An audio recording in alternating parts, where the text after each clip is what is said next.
പ്രവാസി മലയാളിയിലേക്ക് സ്വാഗതം. സ്വപ്നങ്ങൾ തേടി മണലാരണ്യങ്ങളിലേക്ക് ചേക്കേറുന്നവർ ഒടുവിൽ അത് പൂർത്തിയാകാതെ പാതി വഴിയിൽ മരണം. ഈ കാഴ്ച നാം ദിനംപ്രതി പ്രവാസ ലോകത്ത് നിന്ന് കാണുകയാണ്. പല പ്രവാസികളുടെയും വിധി ഏതാണ്ട് ഇങ്ങനെയൊക്കെ തന്നെ. കണ്ണത്താ ദൂരത്ത് കടൽ താണ്ടി ചോരനീരാക്കി പ്രിയപ്പെട്ടവർക്കായി ജീവിച്ചു തീർക്കുന്ന പ്രവാസികളുടെ മുന്നിലേക്ക് കണ്ണിൽ ചോരയില്ലാതെ മരണം എത്രയോ വട്ടം എത്തിയിരിക്കുന്നു.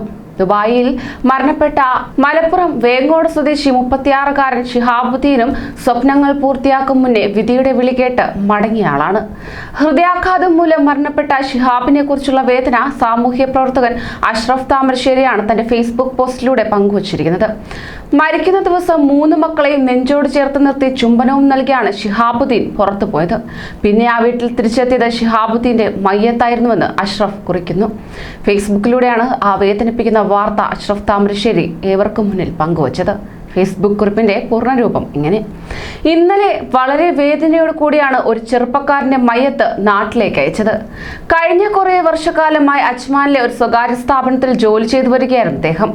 മലപ്പുറം വേങ്ങോട് സ്വദേശി 36 വയസ്സുള്ള ഷിഹാബുദ്ദീൻ ഹൃദയാഘാതം മൂലമാണ് മരണപ്പെട്ടത്. പരേതന് 3 പിഞ്ചുമക്കളാണ്. മരിക്കുന്ന ദിവസം 3 മക്കളെയും നെഞ്ചോട് ചേർത്ത് നിർത്തി ചുംബനവും നൽകിയാണ് ഷിഹാബുദ്ദീൻ പുറത്തുപോയത്. പിന്നെ ആ വീട്ടിൽ തിരിച്ചെത്തിയത് ഷിഹാബുദ്ദീന്റെ മയ്യത്തായിരുന്നു. പറക്കമുറ്റാത്ത ആ കുഞ്ഞുമക്കളുടെ നിഷ്കളങ്കമായ മുഖം നോക്കിയാൽ ആരുടെ മനസ്സും ഒന്ന് പതറിപ്പോകും. വേദനിക്കാത്ത ഒരു മനസ്സും ഉണ്ടാവില്ല.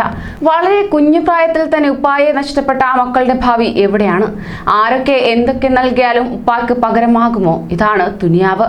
അപ്രതീക്ഷിതമായി നമ്മുടെ ജീവിതത്തിൽ വന്ന് സംഭവിക്കുന്ന നേട്ടങ്ങളായാലും നഷ്ടങ്ങളായാലും അതനുഭവിക്കാൻ വിധിക്കപ്പെട്ടവരാണ് നമ്മൾ മനുഷ്യർ. ഷിഹാബിന്റെ വേർപാട് മൂലം ആ കുടുംബത്തിനുണ്ടായ ദുഃഖത്തിൽ പങ്കുചേർന്നതോടൊപ്പം അല്ലാഹു പരേതന്റെ ഖബറിനെ വിശാലമാക്കി കൊടുക്കുകയും പാപങ്ങൾ പുറത്തു കൊടുക്കുകയും ചെയ്യുമാറാകട്ടെ, ആമീൻ എന്നും അഷ്റഫ് താമരശ്ശേരി കുറിക്കുകയുണ്ടായി. കൂടുതൽ പ്രവാസി വാർത്തകൾക്കായി ഈ ചാനൽ സബ്സ്ക്രൈബ് ചെയ്യൂ.